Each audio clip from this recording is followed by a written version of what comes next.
លំដាប់ជាបឋមសូមលំដាប់ជួយវិតម្លៃអំពី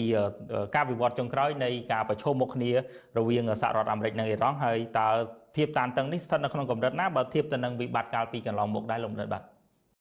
បាទសង្គ្រាមឥឡូវនេះគឺមានន័យថាឈប់បាទឈប់ផងវាយផងបាទចរចាផងហើយនឹងមានការលើកឡើងពីភាគីទាំងសងខាងបាទ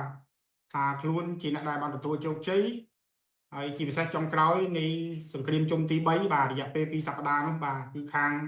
អ៊ីរ៉ង់បានចេញមកប្រកាសជាផ្លូវការតែម្ដងក្នុងការធ្វើរបាយការណ៍អំពីការវាយប្រហារទៅលើមូលដ្ឋានទៅលើផលប្រយោជន៍របស់សហរដ្ឋអាមេរិកក្នុងតំបន់នេះបាទគឺមាន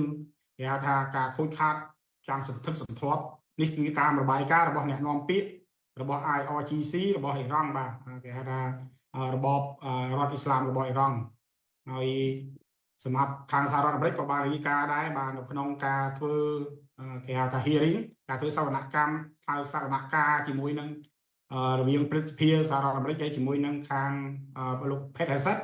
រដ្ឋមន្ត្រីក្រសួងសង្គមរបស់អាមេរិកនោះគឺបានបូកសរុបដែរទាក់ទងទៅនឹងការខូចខាតបាទគឺមានលក្ខណៈខូចខាតយ៉ាងដំណំ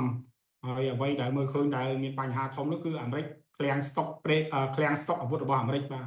គឺគាត់ថាមិនមែនអស់តែ 10% ឬក៏ 30% ទេបាទរហូតដល់ពេលនេះគឺអស់ 50% ហើយអស់ 30% សម្រាប់សហរដ្ឋអាមេរិកទេបាទប៉ុន្តែបើសម្រាប់ប្រទេសនៅតំបន់មជ្ឈមបូព៌ាគេហៅថាប្រទេស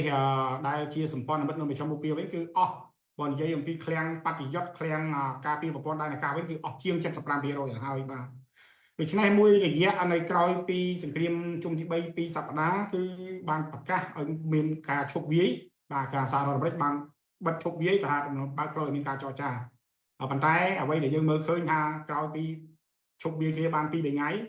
គឺអ៊ីរ៉ង់នៅបន្តបើកការវាយឡើងវិញបាទពីព្រោះអ៊ីរ៉ង់គឺมันអាចទុកចិត្តអ្វីដែលយើងស្ដាប់មើលអំពីប្រវត្តិនៃការចរចាហើយប្រវត្តិនៃសង្គ្រាមនេះ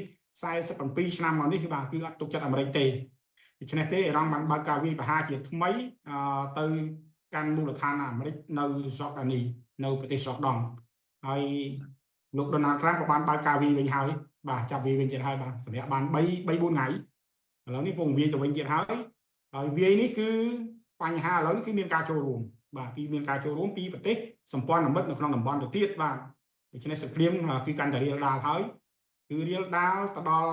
ប្រទេសអ៊ីរ៉ាក់បាទអញ្ចឹងគេវាយទៅលើក្រុមគេហៅថាក្រុមដែលគ្រប់គ្រងដោយអ៊ីរ៉ង់ដោយហ៊ូទីនោះ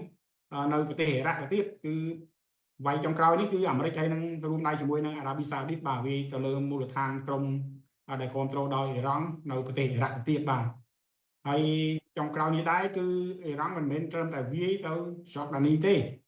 គឺបានវាយទៅដល់គេហៅថាឃ្លាំងស្តុកប្រេងរបស់សហរដ្ឋអាមេរិកនៅប្រទេសអេស៊ីបទៅទៀត